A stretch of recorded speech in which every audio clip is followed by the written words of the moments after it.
ఓం శ్రీ గురుభ్యో నమః. హరి ఓం. అందరికీ నమస్కారం.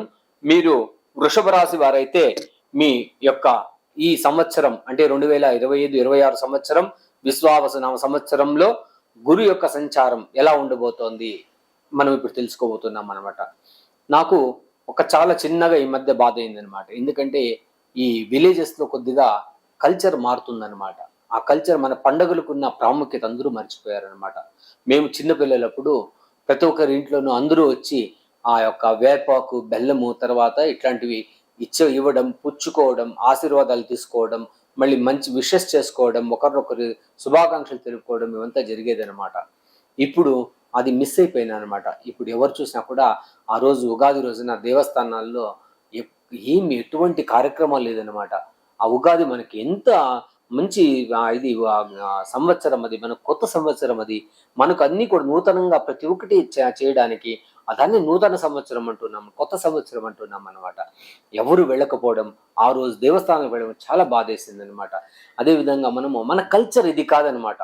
జనవరి 1 కాదు మన కల్చర్ ఏమున్నా కూడా మన యొక్క పండుగలు, ప్రతి ఒక్క పండుగకు ఒక ప్రాముఖ్యత అయితే ఉందన్నమాట. ఆ ప్రాముఖ్యతను మనము పాటించాలన్నమాట.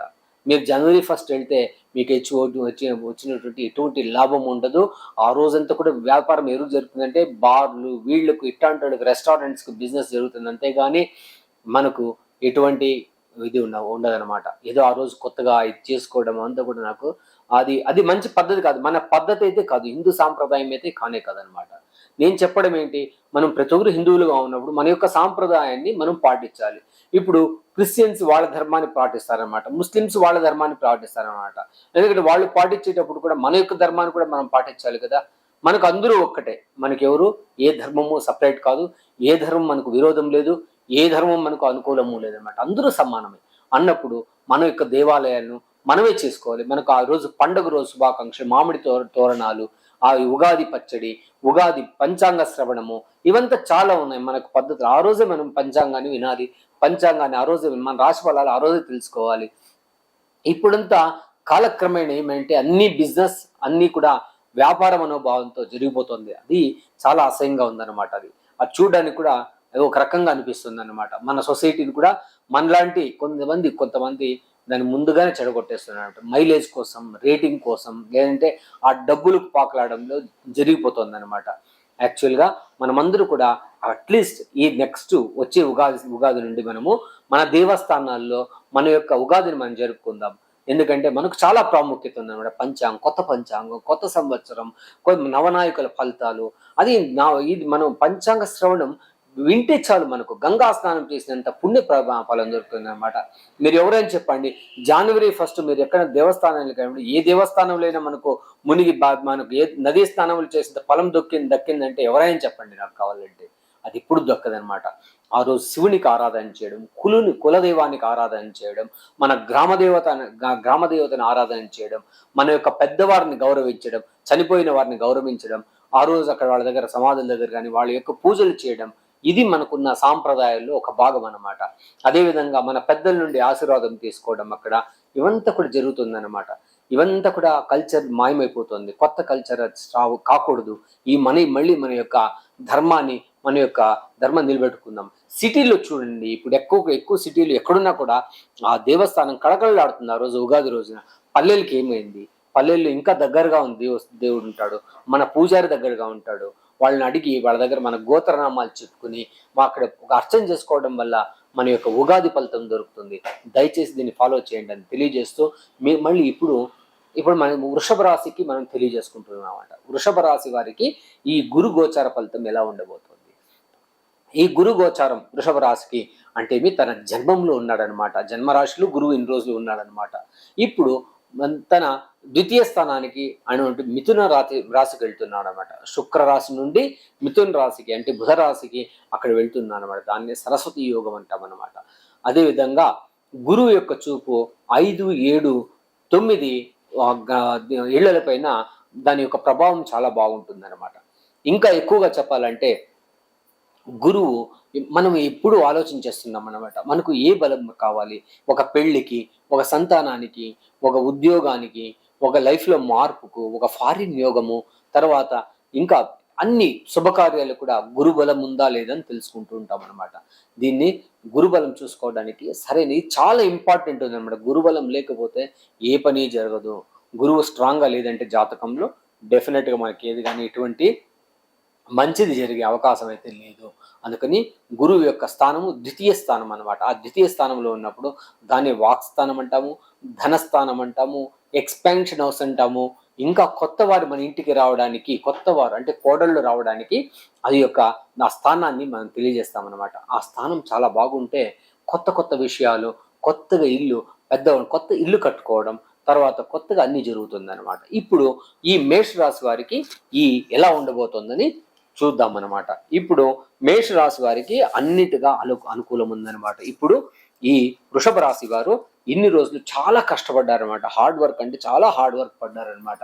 అన్నిట్లోనూ ఇబ్బందులు, ఏ పని చేసినా ఒకటి చేసిన పనే చేయడం, దానివల్ల ఎటువంటి అనుకూలం లేకుండా పోయిందనమాట వాళ్ళకు. ఇప్పుడు అవంతా కూడా మీ హార్డ్ వర్క్ అయితే డిపాజిట్ ఉంది కాబట్టి ఇప్పుడు మీకు అనుకూలంగా రాబోతుంది అని తెలియజేస్తున్నాం అనమాట.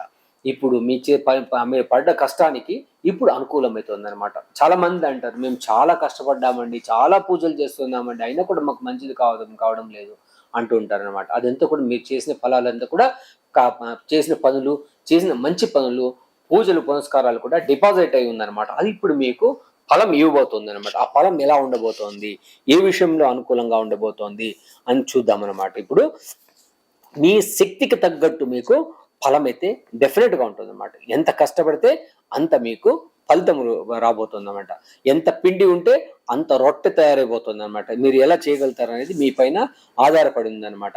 ఈ 6వ పైన చూపు ఉంటుంది అనమాట. గురువు యొక్క చూపు మీ రాశికి 6వ ఇంటి పైన చూపు ఉండడం వల్ల మీ పిల్లలు కానీ, చదువుకున్న వారు కానీ, విద్యార్థులకు కానీ, పోటీల్లో ఉన్న వాళ్ళు కానీ, ఏదైనా స్పోర్ట్స్ ఇట్లాంటి వాటిలో ఉన్న వాళ్ళకి డెఫినెట్గా కప్పు గెలిచే అవకాశం అయితే 100% ఉంటుందన్నమాట. ఈ 6వ స్థానం పైన గురువు యొక్క వీక్షణ ఉన్నప్పుడు మీ రాశికి అప్పులు తీరిపోతుంది, తర్వాత రోగ నయం అవుతుంది. అదేవిధంగా వంచన నుండి బయటపడతారు. ఏదైనా మోసపోయింటే కూడా దాని నుండి మీరు బయటపడతారు. వారి నుండి అనుకూలమైతే ఉందన్నమాట. మీకు కొత్తగా లోన్స్ దొరుకుతుందన్నమాట. విషయం మీకు ఇల్లు కట్టుకోవాలి, ఏదైనా బిజినెస్ డెవలప్మెంట్ చేసుకోవాలంటే కూడా ఏదైనా లోన్స్ అప్లై చేసుకుంటే మీకు ఖచ్చితంగా మీకైతే లోన్ దొరికి తీరుతుంది అనమాట. ఇన్ని రోజులు మీరు మిమ్మల్ని తక్కువ చేసిన వారంతా కూడా మీ దగ్గరికి రాబోతున్నారు, మిమ్మల్ని పొగడబోతున్నారు, మిమ్మల్ని పైకి అందానికి ఎక్కించబోతున్నారు అనమాట. చాలా కేర్ఫుల్గా ఉండాలన్నమాట. అదేవిధంగా 8వ ఇంటి పైన గురువు యొక్క వీక్షణ ఎలా ఉండబోతుంది. 8వ ఇల్లు ఉంటే రహస్యము, రోగము, ఆయుష్ ఇవంతా కూడా చూస్తామన్నమాట. సీక్రెట్స్ ఇవంతా కూడా అంటుంటాం అనమాట. అక్కడ ఎవరికైనా ఆరోగ్య సమస్యలతో బాధపడుతున్న వారైతే అనారోగ్యం నుంచి బయటపడతారనమాట. అదేవిధంగా మంచి ఆరోగ్యము, దీర్ఘాయుష్యు కూడా దొరుకుతుందన్నమాట. తర్వాత అదేవిధంగా మీరు ఇన్ని రోజులైన ప్రయత్నాలు చేస్తుంటే కొన్ని కొత్త అదృష్టాలు, దిఢీర్ అదృష్టం అంటాం కదా, సడన్ గా మీకు ఏదైనా కొన్ని అవకాశాలు అయితే రాబోతుంది. ఆ అవకాశం వల్ల మీరు లైఫ్ లో సెటిల్ అవబోతున్నారని మాత్రం 100% తెలియజేయచ్చు అనమాట. అదేవిధంగా 10వ చూపు అంటే 10వ ఇంటి పైన తన గురువు యొక్క చూపు ఎలా ఉండబోతుంది.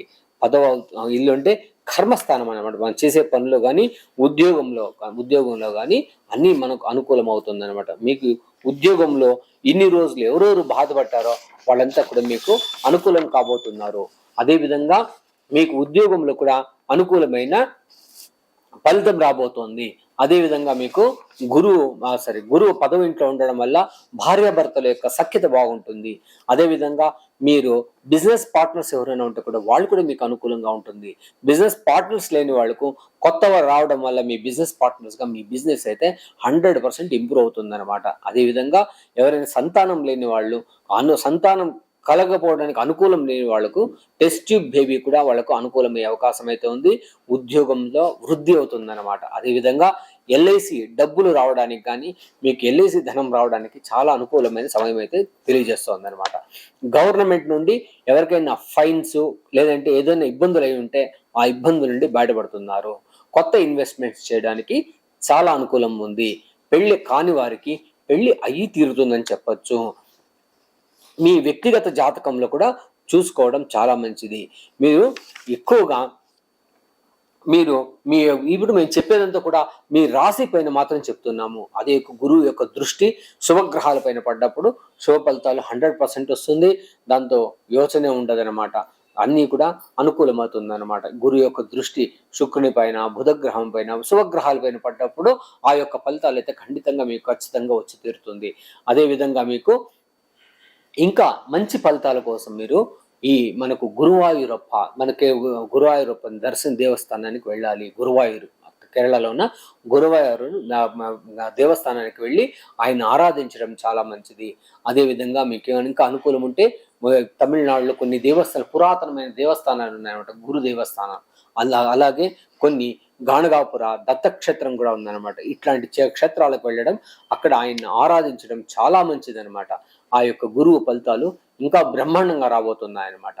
మీరు అలా చేసి మీరన్నీ కూడా మంచిగా అనుభవించాలని కోరుతూ, ఇంకా మేము జ్యోతిష పాఠాలు నేర్పిస్తున్నాము. ఎవరికైనా నేర్చుకోవాలని ఆసక్తి ఉంటే వచ్చి జాయిన్ అవ్వచ్చు. నాడీ జ్యోతిషం కంప్లీట్గా నేర్పబడుతుంది అనమాట. మాకు కొన్ని డిసిప్లిన్స్ ఉన్నాయి, ఆ డిసిప్లిన్ పద్ధతి ప్రకారం నేర్చుకోవచ్చు. కంప్లీట్గా మీరు కూడా మంచి ప్రొఫెషనల్ అస్ట్రాలజర్స్ అవ్వచ్చు. ప్రపంచానికి మనం నిజం తెలియజేయాలి. చాలా మంది అబద్ధాలు మునిగి వెళ్తున్నారు, మనం చూస్తూనే ఉన్నాము.